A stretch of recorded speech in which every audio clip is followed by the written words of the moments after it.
Jamaah, oh jamaah. Alhamdulillah. Alhamdulillahirrabbilalamin. Kita masih di Islam itu indah.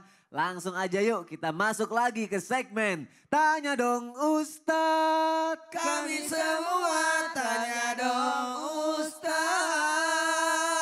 Alhamdulillahirrabbilalamin. Pertanyaan selanjutnya aku bacain ya dari Instagram @lukmanindarto.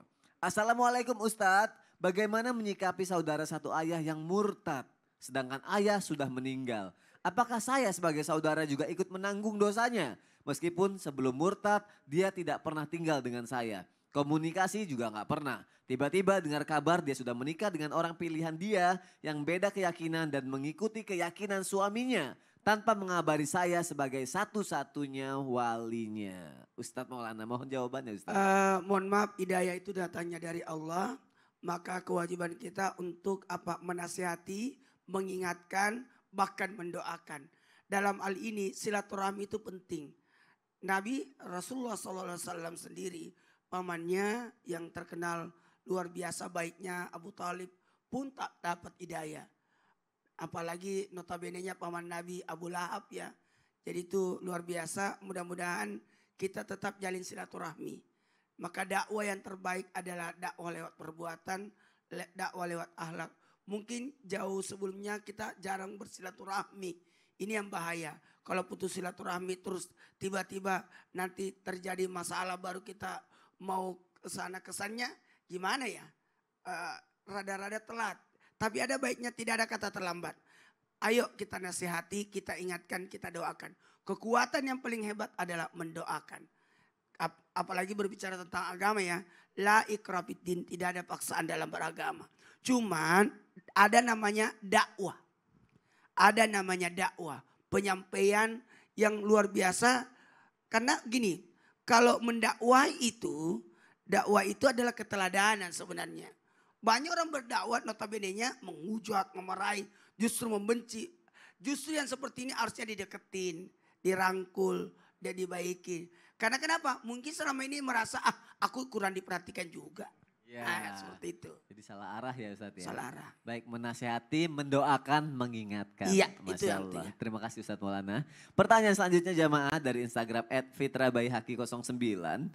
Assalamualaikum Ustadz, Ustazah. Saya pernah tidak sengaja merusak motor teman saya. Saya berniat mau tanggung jawab untuk menggantinya. Namun dia menolak karena sudah menganggap saya seperti saudara sendiri. Saya terus berusaha membujuknya, namun dia tetap menolak.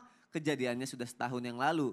Sampai sekarang saya masih merasa tidak enak hati karena dia dari keluarga tidak mampu. Bagaimana itu Ustadz? Saya tidak mau lari dari tanggung jawab. Ustazah Lulung mohon jawabannya. Cakep banget ini ya. Masya Dia Allah. padahal temennya ini Ikhlasin berbaik gitu hati ya, gitu. Udah bener. ikhlas lah gak usah diganti.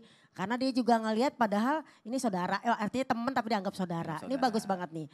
Jadi yang pertama ini udah berusaha baik. Innallaha yuhibbul muhsinin. Allah sangat cinta dengan orang tetap berbuat baik. Yang kedua, walaupun dianggap saudara, ya kita sih tetap ya realitanya apa? Bahwasanya duit gak ada saudaranya. Kan dia baru nganggap saudara. Kita nggak tahu, ya mudah-mudahan sih tetap akur sama temennya ya. Artinya di sini tetap aja kita niat untuk membayarnya atau menggantikannya. Karena tadi kan gak sengaja, orang kan gak sengaja kagak dosa. Rufi al-qalam an salasa, tidak dosa ketika orang itu tidak sengaja. Nah yang pertama tetap aja tuh siapkan. Misalnya gini, aku mau gantiin berapa jumlahnya, sekian. Simpenin aja dulu. Ya, alhamdulillah kalau kita masih hubungan baik, kita saling mendoakan, terus berhubungan baik. Tapi suatu ketika namanya manusia, ya jangankan yang namanya orang lain. Sama saudara aja kita bisa yang namanya konflik, apalagi sama temen. Ya. Nah tiba-tiba misalnya suatu ketika, ini kan setahun yang lalu, alhamdulillah masih baik hubungannya. Mudah-mudahan kita doa tetap baik. Takutnya misalnya, ya kita gak tahu hati orang. Mendingan kalau kita gak ganti dalam bentuk uang, ya kita berikan apa sama keluarganya. Apalagi kita tahu dia tidak mampu, kan kita boleh membantunya. Dan yang kedua, ingat yang namanya hubungan balik lagi kita takut ada yang namanya konflik atau apa. Takutnya nyebut-nyebut. Kemarin waktu kamu nyakain motor saya nggak bisa ganti. Kamu tuh harusnya tahu. Diungkit. Misalnya Iya. diungkit. Jadi kita persiapan aja tetap ada. Baik. Kenapa? Itu namanya orang punya niat baik. Masya Insya Allah pahalanya bagus. Cakep Amin banget, ya cakep, Rabbal cakep. Alamin. Terima kasih Ustazah Lulung. Sama. Terima kasih jamaah yang sudah mengirimkan pertanyaannya. Sekarang jamaah yuk kita dengarkan kesimpulan tema kita pada pagi hari ini. Dan juga kita akan berdoa bersama dipimpin oleh guru kita Ustadz Syam. Silakan Ustadz. Tabi guru-guruku. Bismillahirrahmanirrahim. ولكم في القصاص حياة يا أولي الألباب. Maka subhanallah, dari apa yang kita pelajari hari ini, jamaah, kita mengambil sesuatu yang sangat indah daripada ajaran agama kita. Yakni ternyata Islam itu tidak pernah untuk yang namanya ingin mengeksekusi daripada umatnya. Akan tetapi memberikan pelajaran penting bahwa sebenarnya hidup itu sangat berharga. Apa yang dimiliki orang lain itu sangat berharga sebagaimana apa yang kita miliki. Maka hargailah apa yang dimiliki orang lain sebagaimana kita menghargai apa yang kita miliki. Jangan pernah berniat untuk merusak apa yang dimiliki orang lain sebagaimana kita tidak ingin juga dirusak.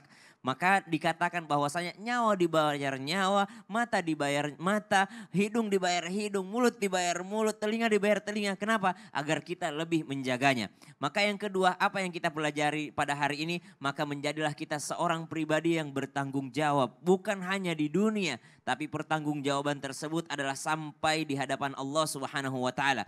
Bukankah di akhirat kelak semuanya akan ditanyai? Kita tidak akan pernah mampu untuk melangkahkan kaki kita sebelum kita mempertanggungjawabkan apa yang pernah kita lakukan di dunia. Mari sama-sama kita mengangkat tangan kita satukan hati kita menghadap kepada Allah Subhanahu wa taala agar kita tidak menjadi seseorang yang lupa daripada tanggung jawab.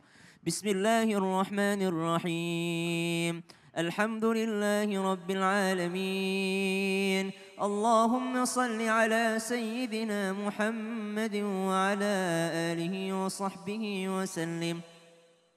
ربنا تقبل منا إنك أنت السميع العليم وتب علينا إنك أنت التواب الرحيم. Ya Allah, ampuni kami, maafkan kami jikalau kami masih lari daripada tanggung jawab kami sebagai hamba. Ampuni dosa-dosa kami jikalau kami masih lalai dalam salat kami ya Allah. Dan ampuni dosa kami jikalau kami pernah menzalimi sesama manusia. Wa sallallahu ala sayyidina Muhammad walhamdulillahi rabbil alamin. Amin ya rabbal alamin. Masya Allah, terima kasih kepada guru-guruku yang tercinta. Terima kasih jamaah sudah menyaksikan Islam itu indah. Insya Allah besok kita ketemu lagi ya. Wassalamualaikum warahmatullahi wabarakatuh. Waalaikumsalam warahmatullahi wabarakatuh. Sallallahu ala Muhammad sallallahu alaihi wasallam.